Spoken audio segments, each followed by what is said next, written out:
पाने के लिए पैसा जरूरी है। इंसान कहता है कि मेरे पास पैसे आए तो मैं कुछ करूं, और पैसा है कि कहता है अरे इंसान तू कुछ कर तो सही, तभी तो मैं तेरे पास आऊं। नमस्कार, मैं हूं अवधेश श्रीवास्तव और आज की चर्चा पैसे पर। जी हाँ, ये भी उतना ही बड़ा सत्य है जैसे कि सूरज पूरब से निकलता है, बच्चा माँ की कोख से ही जन्म लेता है, वैसे ही पैसे को सही ढंग से अगर समझा ना जाए, संभाला ना जाए, तो वो बहुत सारे दुख देता है।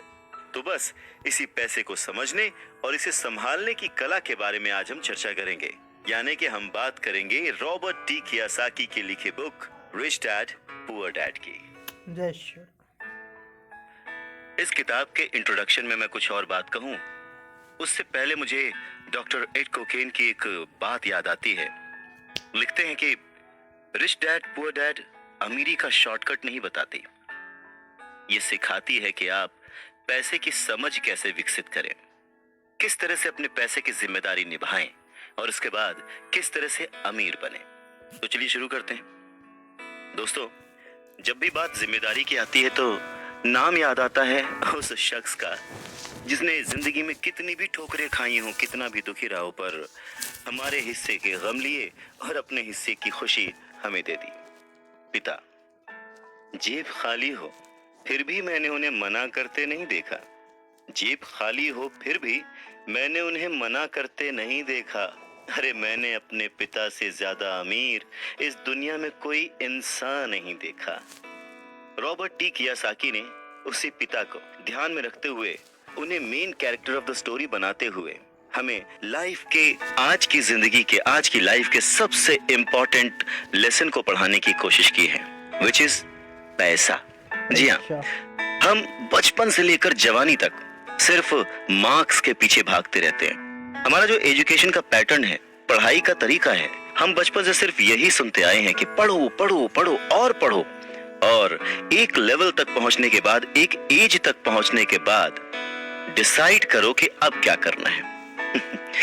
रॉबर्ट टी कियोसाकी इसी बात को बहुत ही खूबसूरती से एड्रेस करते हैं कि हमें पैसे को एक सब्जेक्ट की तरह बचपन से ही क्लासेस में पढ़ाना चाहिए।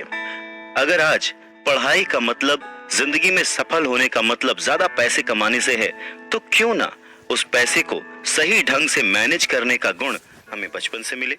स्कूल्स 6 घंटे के 8 घंटे के होते हैं, पर बाकी जो वक्त है वो घर पे बीतता है। तो कहीं ना कहीं स्कूल हो या घर हो, बच्चे को बचपन से ही पैसे की अहमियत, उसकी इंपॉर्टेंस, उसकी मैनेजमेंट के बारे में अगर पढ़ाया जाए तो इसमें कोई भी गलत बात नहीं है। मुझे लगता है कि ये बात कहीं ना कहीं मिसिंग थी। शायद कई सालों से ये जद्दोजहद है कि इसे शुरू किया जाए, इसे समझाया जाए। बहुत सारी फिल्में बनी हैं इस पर, लेकिन आज भी हम मार्क्स मार्क्स और मार्क्स के पीछे ही भागते हैं।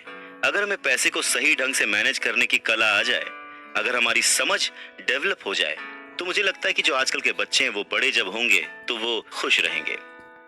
इंसान को कंप्लीट करने के लिए उसका परिवार, उसके अपने, उसके दोस्त, उसका रहन सहन सब बहुत जरूरी होता है। ये तो नहीं कह सकते कि पैसा ही सब कुछ है, पर हाँ, सब कुछ पाने के लिए पैसा जरूरी है।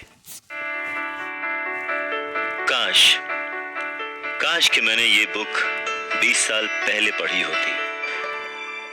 ये लाइन अमेरिका के एक बहुत ही बड़े बिल्डर लैरिसन क्लार्क ने कही थी जब उन्होंने रिच डैड पुअर डैड पढ़ी थी। वक्त ऐसे ही बीत जाता है और हम काश में फंसे रह जाते हैं। ऐसी बहुत सारी चीजें हमें जब पता लगती हैं जिससे हमारी लाइफ बदल सकती थी, हमें कुछ सीखने को मिल सकता था, हमें तरक्की करने को मिल सकता था, पर वक्त बीत चुका होता है और बस रह जाता है तो ये एक काश कि मैंने ये कर लिया होता। नमस्कार, मैं हूं अवधेश श्रीवास्तव और आज हम चर्चा कर रहे हैं रॉबर्ट टी कियोसाकी की लिखी book rich dad poor dad पर। इस किताब में कियोसाकी ने अपने 2 पिताओं का रेफरेंस लिया है, एक जो रिच डैड थे जिनके पास बहुत पैसा था और एक जो पुअर डैड थे। रॉबर्ट कियोसाकी अपने दोनों पिताओं को, दोनों डैड्स को बराबर का सम्मान देते थे और उनके जो दोनों पिता थे वो भी उन्हें उतना ही प्यार करते थे।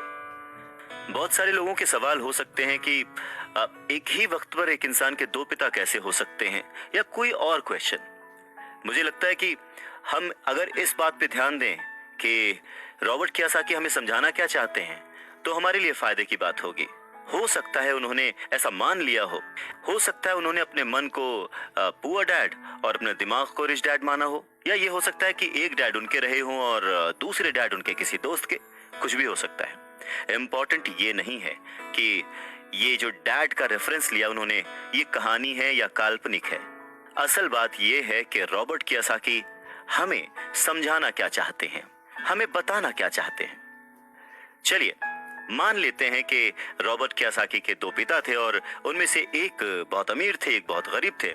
तो रॉबर्ट कियोसाकी कहते हैं कि सोच जो है वो बहुत बड़ा रोल प्ले करती है, और इसी माध्यम से रॉबर्ट कियोसाकी कहते हैं कि हालांकि वो दोनों पिता उनके अपने थे, हालांकि वो दोनों पिता उनका उतने ही शिद्दत से, उतने ही मन से ख्याल रखते थे, उतना ही प्यार करते थे, अपनी जान निछावर करते थे, और हमेशा उन्हें सिखाने की कोशिश करते थे, जिंदगी में आगे बढ़ाने की कोशिश करते थे। पर ऐसा क्यों था कि उनके एक पिता अमीर थे और एक पिता गरीब? सारा खेल सोच का है, सारा खेल नजरिए का है। नजरिया ही इंसान को तरक्की दिला सकता है, और नजरिया ही इंसान के जीवन की नाव डुबा सकता है। तो ये हमारे ऊपर है कि हम किस रंग के चश्मे को पहनकर कैसा मौसम देखते हैं। किसी शायर ने क्या खूब कहा है कि जैसा दर्द हो वैसा मंजर होता है, अरे मौसम तो इंसान के अंदर होता है।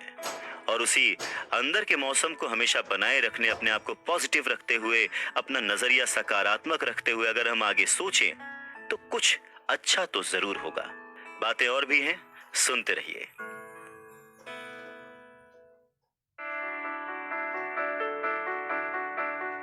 गरीब और मध्यम वर्गीय लोग पैसे के लिए काम करते हैं, पर जो अमीर होता है उसका पैसा उसके लिए काम करता है। नमस्कार, मैं हूं अवधेश श्रीवास्तव और आज हम चर्चा कर रहे हैं रॉबर्ट टी कियोसाकी की लिखी book rich dad poor dad पर। स्कूल जाओ और मेहनत से पढ़ो, ये जो लाइन है, याद करिए बचपन में हम सब ने सुना है, और एक बार नहीं कई बार सुना है। रिश्तेदारों से, घर वालों से, टीचर से, हर एक से, स्कूल जाओ और मेहनत से पढ़ो। एक वक्त ऐसा लगता था कि बस पढ़ते रहो, पढ़ते रहो, पढ़ते रहो। पर जैसे जैसे समझ आगे बढ़ी, एक सवाल मन में घर करने लगा, आखिर हम पढ़ किस लिए रहे हैं? देखिए, स्कूल जाना और पढ़ाई करना ये बहुत ही अच्छी बात है, लेकिन अगर कोई काम किया जा रहा है तो वो किस वजह से किया जा रहा है ये जानना भी उतना ही जरूरी है। अपनी पढ़ाई पूरी करने के बाद हम सबसे पहले जॉब ही ढूंढते हैं ना, ये सोच कर के जॉब मिलने पर हमारी सारी प्रॉब्लम्स दूर हो जाएंगी, पैसे मिल जाएंगे, हम घर बना लेंगे, गाड़ी खरीद लेंगे, और जो भी जरूरतें हैं पैसे से जुड़ी हुई वो सब पूरी कर लेंगे। पर ऐसा होता नहीं है। बहुत सारे लोग अच्छी जॉब और बहुत ही अच्छी सैलरी होने के बावजूद खुश नहीं होते। वो अपनी जरूरतें पूरी नहीं कर पाते, बहुत ही मुश्किल से घर का खर्च चला पाते हैं, पर वो लगे रहते हैं इस उम्मीद में कि शायद अगले साल फिर से इंक्रीमेंट होगा, पैसे बढ़ेंगे और उन पैसों से हम अपनी जो जरूरतें हैं जो पूरी नहीं कर पाए हैं उन्हें पूरी कर लेंगे। और वो और ज्यादा मेहनत करते हैं प्रमोशन पाने के लिए। पर वक्त के साथ साथ हमारी जरूरतें और हमारा लालच बढ़ने लगता है। पहले तो पैसे के बिना रहने के डर से हम बहुत मेहनत करने लग जाते हैं, और उसके बाद जब हमें सैलरी मिलने लगती है तो हमें लालच और ज्यादा पाने की इच्छा जाग जाती है। और चूहे बिल्ली के इसी खेल में हमारी जिंदगी का भी एक पैटर्न बन जाता है। ज्यादा मेहनत करो, ज्यादा पैसे कमाओ, ज्यादा पैसे कमाओ, घर का खर्च चलाओ, पैसे खत्म, फिर ज्यादा मेहनत करो, और ये जो विशेष सर्कल है ये चलता रहता है। और इसी सर्कल में हम गोल गोल गोल गोल घूमते रहते हैं। अगर हमारे पास ज्यादा पैसे आ भी जाएं तो भी हमें इस विशेष सर्कल में घूमने की आदत पड़ जाती है। हमें डर और लालच पर काबू पाना सीखना बहुत जरूरी है, क्योंकि अगर हम अमीर बन भी गए तो इन आदतों की वजह से हम हमेशा डर के साए में रहेंगे और अपनी जिंदगी को एंजॉय नहीं कर पाएंगे। पहले के जमाने में शिक्षा एक जरिया थी लोगों की पर्सनैलिटी डेवलप करने का और आसपास के हर विषय में उन्हें जानकारी देने का। पर वक्त के साथ साथ पढ़ाई का लक्ष्य, उसका गोल बदल गया। पढ़ाई का मकसद रह गया बड़े होकर अपनी जीविका चलाना, ब्रेड एंड बटर कमाना। और इसमें कुछ गलत भी नहीं है। वक्त के साथ चीजें बदलना बहुत जरूरी है, क्योंकि जो चीज वक्त के साथ नहीं बदलती वो या तो हमारी खुशियां छीनती है या फिर समाज को बहुत ही पीछे ले जाती है। रॉबर्ट टी कियासाकी ने इस बहुत ही अहम मुद्दे को यहाँ पर उठाया है अपने book rich dad poor dad में। क्या खूब कहा है कि बचपन से ही अगर हम बच्चे को मनी को एज अ सब्जेक्ट बच्चों को पढ़ाना शुरू करें, उन्हें ये समझाना शुरू करें कि उसे कैसे मैनेज किया जाए, तो बड़े होने पर बच्चों की बहुत सारी प्रॉब्लम्स अपने आप ही सॉल्व हो जाएंगी। बच्चा खुद उन्हें सॉल्व करने की क्षमता रखेगा। पर कहीं ना कहीं रॉबर्ट टी कियासाकी ने इस बात का पूरा ध्यान रखा है कि पैसे को रिश्तों के ऊपर न रखा जाए। तभी तो उन्होंने इस विषय को रिश्तों के माध्यम से ही समझाने की कोशिश की है। रॉबर्ट टी कियासाकी के पहले जो डैडी थे वो हमेशा ये कहते थे कि मैं इसे कैसे खरीद सकता हूँ। वहीं जो उसके दूसरे डैडी थे वो कहते थे मैं इसे क्यों नहीं खरीद सकता हूँ। दोनों की सोच में अंतर था, दोनों के शब्दों में अंतर था। यानी कि जिसे हम जिंदगी में पाना चाहते हैं, जिसे संभालना चाहते हैं, जैसे कि पैसा, तो उसके बारे में अगर बचपन से जाना जाए तो क्या ये सही नहीं होगा? आज जिस तरह से पढ़ाई की जाती है, बच्चा ग्रेजुएट होकर सोचता है कि अब मैं कौन सी नौकरी करूंगा। क्या ये सही नहीं है कि थोड़ा और पहले से बच्चे को इस विषय के बारे में और अच्छे से और डीपली पढ़ाया जाए, समझाया जाए? ये तो वही बात हो गई, जाना था जापान, पहुंच गए चीन। यानी कमाना था पैसे, पर जब तक इसकी समझ आई तब तक बहुत देर हो चुकी थी। यानी कि हमें सबसे पहले ये समझने की जरूरत है कि हम खुद एक्सेप्ट करें कि हम इसे कैसे पा सकते हैं, इसे कैसे संभाल सकते हैं, और वही सही शिक्षा हम अपने आने वाली पीढ़ी को भी दे सकते हैं।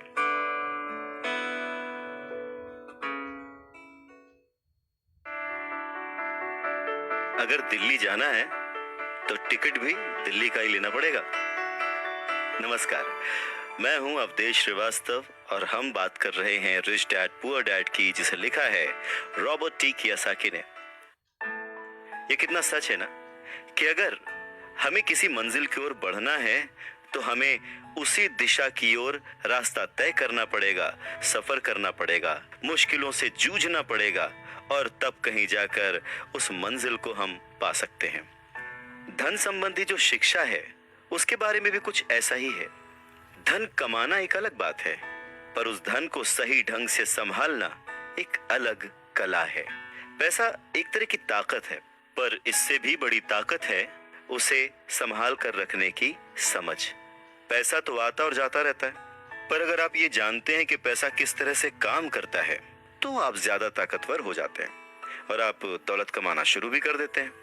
देखिए, केवल सकारात्मक सोच से ही समस्या हल नहीं होती है। हाँ, ये जरूर है कि सकारात्मक सोच आपको उस दिशा की ओर बढ़ने की हिम्मत देती है। देखिए ना, ज्यादातर लोग स्कूल में पढ़ते हैं और वहां पर वो कभी ये नहीं सीख पाते कि पैसा काम किस तरह से करता है। इसीलिए वो पैसे के लिए काम करने में अपनी पूरी जिंदगी बर्बाद कर देते हैं। रॉबर्ट टी कियासाकी कहते हैं कि उनकी ये पैसे से जुड़ी हुई शिक्षा, वित्तीय शिक्षा, जब वो केवल 9 साल के थे तभी शुरू हो गई थी। पर सबसे जरूरी बात ये थी कि उन्होंने जो पहला कदम उठाया था, ये निर्णय लिया था कि उन्हें किसकी बात सुननी है, अपने पुअर डैड की, जो कि बहुत ही पढ़े लिखे हैं पर पैसे को अहमियत नहीं देते, या फिर रिच डैड की बात, जो कि उन्हें उतना ही प्यार करते थे जितना कि उनके पुअर डैड। पर उन्होंने पैसे को कभी छोटा नहीं समझा। और क्योंकि रॉबर्ट टी कियासाकी सिर्फ 9 साल के थे तो उनके रिच डैड ने बहुत ही आसान शब्दों में उन्हें वो लेसन्स पढ़ाए, पैसों के बारे में वो लेसन्स सिखाए। जी हाँ, हम किससे सीख रहे हैं, किसकी बात मान रहे हैं और किसे अपना मार्गदर्शक चुन रहे हैं, ये बहुत जरूरी है। क्योंकि जो हमें गाइड कर रहा है, अगर उसका नजरिया ही अलग है तो वो आपको सही। रॉबर्ट टी कियासाकी के दोनों ही डैड्स, रिच रिच डैड और पुअर डैड उन्हें उतना ही प्यार करते थे, पर सिर्फ नजरिए की वजह से रॉबर्ट टी कियासाकी ने अपने रिच डैड की बात सुनना प्रेफर किया। रॉबर्ट टी कियासाकी कहते हैं कि जब तक उनके रिच डैड रहे, उन्होंने पूरे लाइफ में सिर्फ 6 ही लेसन उन्हें सिखाए, और ये 6 लेसन उन्होंने अपनी book rich dad poor dad में लिखी है, जो कि एक बच्चा भी समझ सकता है। सबक नंबर 1, अमीर लोग पैसे के लिए काम नहीं करते। सबक नंबर 2, पैसे की समझ क्यों सिखाई जानी चाहिए। सबक नंबर 3, अपने काम पर ध्यान दो और अपने काम से काम रखो। सबक नंबर 4, टैक्स क्या है उसे समझो और कॉरपोरेशंस की ताकत। सबक नंबर 5, अमीर लोग पैसे को जन्म देते हैं। सबक नंबर 6, पैसे कमाने के लिए काम ना करें, सीखने के लिए काम करें। अमीर लोग पैसे के लिए काम नहीं करते। नमस्कार, मैं हूं अवधेश श्रीवास्तव और हम चर्चा कर रहे हैं रिच डैड पुअर डैड की। ये समझने की कोशिश कर रहे हैं कि आखिर अमीर और अमीर कैसे होता जाता है। रॉबर्ट टी कियासाकी एक कहानी का जिक्र करते हैं। कहते हैं कि जब वो छोटे थे तो उन्होंने अपने डैडी से पूछा कि डैडी, क्या आप बता सकते हैं कि अमीर कैसे बना जाए। ये सुनकर उनके पुअर डैडी, जो कि एक स्कूल में पढ़ाते थे, उन्होंने कहा कि बेटे, तुम अमीर क्यों बनना चाहते हो। इस पर कियासाकी कहते हैं कि कुछ बच्चों ने और उनके पेरेंट्स ने उन्हें गरीब कहा। ये सुनकर उनके पुअर डैड सोच में पड़ जाते हैं और फिर उसके बाद उनसे कहते हैं, देखो, अगर तुम अमीर बनना चाहते हो तो तुम्हें पैसे बनाना सीखना चाहिए। इस पर कियासाकी ने अपने डैड से पूछा, मैं पैसे बनाना किस तरह से सीख सकता हूँ। तो डैड ने जवाब दिया, अपने दिमाग से। और उसके बाद वो अपना चश्मा पहनकर अपना अखबार पढ़ने लग गए, जिसका मतलब ये था कि अब इससे ज्यादा मुझसे और कोई सवाल मत पूछना, क्योंकि मुझे इसके बारे में कुछ नहीं पता। इस बात को कियासाकी पूरी रात सोचते रहे और अगली सुबह अपने सबसे अच्छे और करीबी दोस्त माइक को अपनी ये बात बताई। उन्होंने माइक से पूछा कि क्या वो ये पैसे बनाने वाले काम में उनके बिजनेस पार्टनर बनेंगे। माइक ने उनसे पूछा, ठीक है, मैं तुम्हारे साथ हूं, पर तुम पैसा कैसे कमाओगे और हमें क्या करना चाहिए। इस पर कियासाकी ने ठीक वही जवाब जो उनके पिता ने उन्हें दिया था, उनके डैड ने उन्हें दिया था, बता दिया कि भाई, मुझे नहीं पता, लेकिन फिर भी क्या तुम इस काम में मेरे पार्टनर बनना चाहते हो। और फिर दोनों दोस्तों ने एक दूसरे का साथ दिया, बिजनेस पार्टनरशिप पक्की हो गई। कुछ दिन बीते, दिमाग दौड़ाया गया और आखिरकार उनका स्कूल जाना सफल रहा। स्कूल की क्लास में उन्होंने कुछ ऐसा पढ़ा था जिसे सोचकर कियासाकी को लगा कि बस पैसा बनाने का फॉर्मूला तो मिल गया। और बस उसी आइडिया को फॉलो करते करते कियासाकी और माइक ने ढेर सारा कच्चा माल इकट्ठा कर लिया, बहुत मेहनत की और अपने डैड की गैराज में उन्होंने कुछ सिक्के बनाए। और जब उनके डैड ने उन्हें देखा तो उन्होंने पूछा कि तुम क्या कर रहे हो। तब कियासाकी का जवाब था, जैसा आपने कहा था, पैसे बना रहा हूं। तब उनके जो पुअर डैड थे, उन्होंने कियासाकी को कहा कि आओ, मुझे तुमसे बात करनी है। कियासाकी और माइक वहां सीढ़ियों पर बैठ गए। साथ में कियासाकी के डैड और माइक के डैड, जो कि रिच थे, वो भी बैठ गए।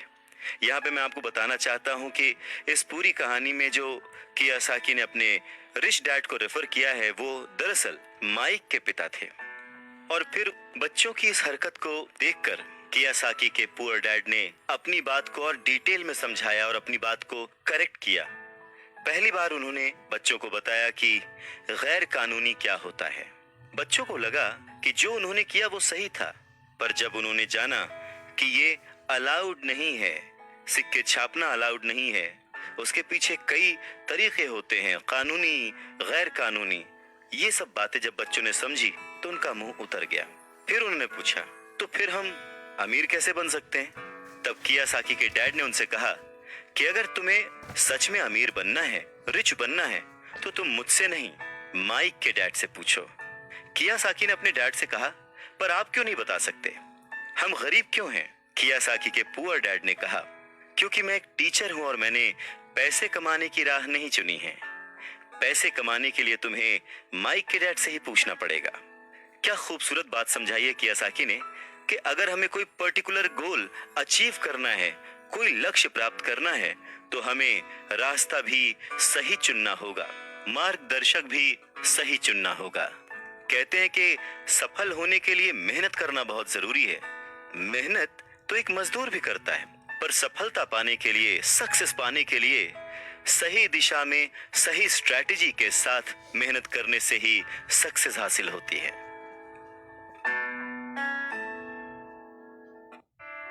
अमीर बनना है तो कम समय में डिसीजन लेना सीखो। नमस्कार, मैं हूं अवधेश श्रीवास्तव। रॉबर्ट टी कियासाकी के पुअर डैड ने उन्हें कहा कि उन्हें उनके फ्रेंड माइक के डैड से पूछना चाहिए कि पैसे कैसे कमाए जाते हैं, सक्सेसफुल कैसे हुआ जाता है। तो रॉबर्ट टी कियासाकी ने और उनके फ्रेंड माइक ने यह डिसाइड किया कि वो अपने रिच डैड से ये बात जरूर पूछेंगे कि अमीर कैसे बना जाए, पैसे कैसे बनाए जाए। रॉबर्ट टी कियासाकी ने अपने रिच डैड से पूछा कि क्या वो उन्हें पैसा बनाना सिखाएंगे। इस पर उनके रिच डैड ने एक शर्त रखी, और शर्त ये थी कि वो बच्चे उनके साथ काम करते हुए सीखेंगे, न कि क्लास में बैठकर लेक्चर सुनते हुए। उन्होंने कहा कि मेरे पास इतना वक्त नहीं है कि मैं तुम्हें क्लास में बैठकर पढ़ाऊं और जिसका तुम कोई प्रैक्टिकल इस्तेमाल ना कर सको। इस बात को सुनकर रॉबर्ट टी कियासाकी और माइक थोड़ा सा कंफ्यूज हो गए। वो समझ नहीं पा रहे थे कि उन्हें हाँ कहना चाहिए या नहीं। उन बच्चों की कंफ्यूजन देखकर उनके डैड ने उनसे कहा, अगर जिंदगी में सक्सेस पाना चाहते हो, सफल होना चाहते हो, तो कम समय लेकर डिसाइड करना सीखो, जल्द से जल्द डिसीजन लेना सीखो। उन्होंने जल्दबाजी करने को नहीं कहा, पर हाँ, जितना कम समय हो सके उतने कम समय में सही निर्णय लेने की कला जिसको आती है, वो जिंदगी में हमेशा आगे जाता है। यही उनकी सीख थी। और फिर बच्चों ने डिसाइड किया कि वो खेल छोड़कर सीखने का विकल्प चुनेंगे, काम करने का विकल्प चुनेंगे, ताकि उन्हें ये समझ में आ सके कि पैसे कैसे कमाए जा सकते हैं। बस फिर क्या था, बच्चे अगले ही दिन अपने रिच डैड के पास पहुंच गए। उनके रिच डैड ने उन बच्चों को एक शॉप पर सफाई का काम दिया। अब क्योंकि उस वक्त एसी और इस तरह की चीजें ज्यादा चलन में नहीं थी, तो दरवाजे मोस्टली खुले ही रहते थे, जिसकी वजह से सामान पर धूल जमी रहती थी, और इस काम के उन्हें 30 सेंट मिलते थे। इस तरह से उन्हें एकदम भी पैसे नहीं बचते थे। वो परेशान रहते थे, और एक दिन उन्होंने माइक से कहा कि मैं अब काम नहीं करूंगा, या तो वो मेरी तनख्वाह बढ़ाएं या फिर मैं काम छोड़ रहा हूं। उसके बाद 9 साल के रॉबर्ट टी कियासाकी और उनका दोस्त माइक उनके रिच डैड से मिलने पहुंचे। रिच डैड के सामने बैठते ही माइक बुरी तरह से रो पड़े और उन्होंने कहा, डैड, आपने कहा था कि अगर मैं आपके लिए काम करूंगा तो आप मुझे पैसा कमाना सिखाएंगे। अपनी तरफ से मैंने पूरी तरह से, पूरी ईमानदारी से काम किया है, कड़ी मेहनत की है। इस काम के लिए मैंने अपनी खेल तक की कुर्बानी दे दी, और अब आप अपने वादे से मुकर रहे हैं। आपने मुझे कुछ भी नहीं सिखाया। लोग आपको लालची कहते हैं, जो सिर्फ पैसे कमाना चाहता है, पर अपने साथ काम करने वालों का बिल्कुल भी ध्यान नहीं रखता। मैं एक छोटा सा बच्चा हूं और आपको मेरे साथ ऐसा बर्ताव नहीं करना चाहिए था। रॉबर्ट टी कियासाकी के डैड ने कहा, पर मैं तो तुम्हें काम सिखा रहा हूं। रॉबर्ट टी कियासाकी कहते हैं कि उस वक्त वो गुस्से में थे, तो उन्होंने पूछा, नहीं, आप मुझे कुछ नहीं सिखा रहे। बताइए आपने मुझे क्या सिखाया? कुछ भी नहीं। आपसे सीखने के लिए मैं बस चंद सिक्कों में काम करने के लिए तैयार हो गया, और उसके बाद तो आपने मुझसे बात तक नहीं की। मैं आपकी शिकायत सरकार से करूंगा। हमारे देश में भी बाल श्रम कानून है, आप तो जानते ही हैं। मेरे पुअर डैड सरकार के लिए काम करते हैं। इस बात को सुनकर उनके रिच डैड ने कहा, शाबाश, अब तुम उन लोगों की तरह बोल रहे हो जो कभी मेरे लिए काम करते थे। या तो मैंने उन्हें नौकरी से निकाल दिया, या फिर उन्होंने खुद ही नौकरी छोड़ दी। रही बात तुम्हें कुछ सिखाने की, कौन कहता है कि मैंने तुम्हें कुछ नहीं सिखाया? पिछले दिनों जितना तुमने काम किया, जरा सोच कर देखो, क्या सिखाने का मतलब केवल भाषण देना या बातचीत करना ही होता है? इस तरह से तो तुम्हें स्कूल्स में सिखाया जाता है, पर जिंदगी में कोई तुम्हें भाषण देकर या बातचीत करके नहीं सिखाएगा। तुम्हें उस दौर से गुजरना पड़ेगा, कठिनाइयों से जूझना पड़ेगा, अपना रास्ता खुद ढूंढना पड़ेगा, और फिर जिंदगी तुम्हें सबक सिखाएगी। तुम्हें और बेहतर इंसान बनाएगी। सच ही तो है, जिंदगी के तमाम मोड़ आते हैं, ऐसे मकाम आते हैं जिन पर हमें धक्का लगता है, ठोकरें लगती हैं। हम उस वक्त परेशान होते हैं कि हमारे साथ ऐसा क्यों रहा है। पर अगर ध्यान से देखा जाए तो जिंदगी उस झटके के जरिए हमें कह रही होती है कि जाग जाओ, मैं तुम्हें कुछ सिखाना चाहती हूँ। पर 9 साल के रॉबर्ट टी कियोसाकी को ये बड़ी बड़ी बातें समझ नहीं आई। तब उनके रिच डैड ने एक बार फिर से कहना शुरू किया, अगर जिंदगी तुम्हें कोई सबक सिखाए तो तुम्हें उससे सीखना चाहिए, क्योंकि अगर तुम उससे वो सबक नहीं सीखते तो पूरी जिंदगी, तुम्हारी ये जिंदगी लगातार तुम्हें धक्के देती रहेगी। अपनी जॉब में रहते हुए तुम अगर उसकी मुसीबतों से सबक लोगे, सीखोगे, तो तुम एक समझदार, अमीर और सुखी इंसान बन सकते हो। पर अगर तुम ये नहीं सीखते तो जिंदगी भर अपनी प्रॉब्लम्स के लिए अपनी नौकरी, कम सैलरी या फिर अपने बॉस को कोसते रहोगे और हमेशा उम्मीद करते रहोगे कि कोई और आए, तुम्हारी सैलरी बढ़ाए और तुम्हें सुख दे, जो कि पॉसिबल नहीं है। Please like, share, and subscribe. Thank you.